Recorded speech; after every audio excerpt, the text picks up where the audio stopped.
Maayong adlaw mga kapatid, Liway Abas ni para sa News 5 Bisaya.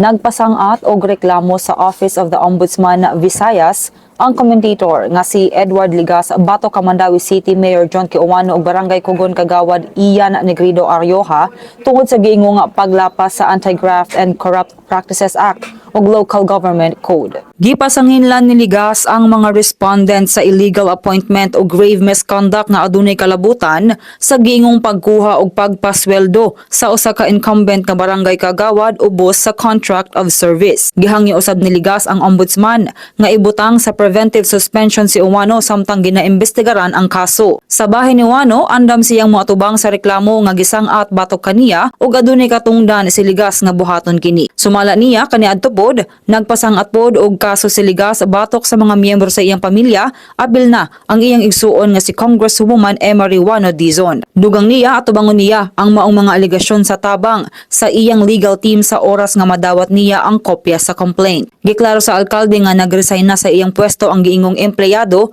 nga na-hire ubos sa contract of service. Kini sa namang tong update, magpadayon na sa pagbantay sa social media pages ni News 5 para sa iba't pang mga balita ug update.